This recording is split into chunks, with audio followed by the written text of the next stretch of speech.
For problem number 9, it says, let's say we want to find out the final grades for 3 girls. There's 3 girls, Alexandria, Megan, and Brittany, and we know their averages for their tests, their projects, homework, and quizzes. We also know that tests are 40%, so that's down in this one, which is just 0.4. Projects is 15%, homework is 25%, and quizzes is 25%. So now, of course, you probably all know how to do this, but we're going to set it up as a matrix and do that multiplication. So I'm going to go ahead and make my first matrix. So I put, of course, I just used abbreviations. So I used test, T for test, P for projects, H for homework, and Q for quizzes. And I made those my columns. Now, when you do multiplication with matrices, you have to make sure that the columns here have to match the rows in the second one. So I'm going to go ahead and label that now before I forget. That test, projects, homework, and quizzes has to be the rows in this one. And then, of course, we have the girls. So I'm going to use A for Alexandra, B for, or M for Megan, and B for Brittany. I'm going to take just the information that we see up here in the chart. I'm going to go ahead and put that in my matrix, which is now a 3x4 matrix.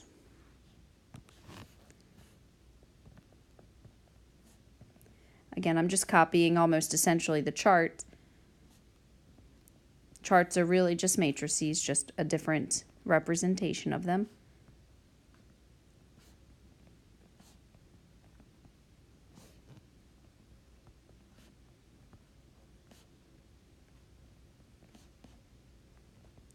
All right, so I filled in all of my grades for the girls, and in my column matrix, I'm going to go ahead and fill in the percentages for each. So tests are 40%, projects are 15%, homework's 25%, and quizzes 20%. So now all we have to simply do is do our multiplication like we just were practicing. So I'm going to take the row for Alexandra, and I'm going to multiply it by the column here for all the percentages. So you'll do 92 times 0.4 plus 100 times 0.15 plus 89 times 0.25 plus 80 times 0.2. And again, I just simply did all of that in the calculator, but I'm going to write out that very first one so you can kind of see what was happening. I know that was kind of fast. I'm going to write that at the top so that when we get our answer, the matrix is not super gigantic. So here we're going to have your Alexandra, Megan, and Brittany.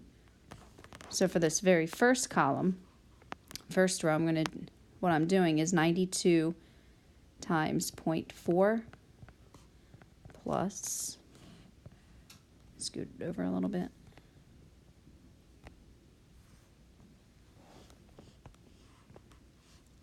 (100) times 0.15 plus 89 times 0.25 plus 80 times 0.2. So all of that is what I'm doing to get this very first number, which was a 90.05 for Alexandra. And I'm going to do the same thing now for Megan. So I'm going to take 72 times 0.4, 85 times 0.15, 80 times 0.25, and 75 times 0.2. And that'll give me Megan's grade, which turns out to be 76.55. And then likewise with Brittany, all of her tests are 40%, projects her 78 is going to get multiplied by 0.15, 85 times 0.25, and 92 times 0.2. And when you do all of that, you get an 86.55.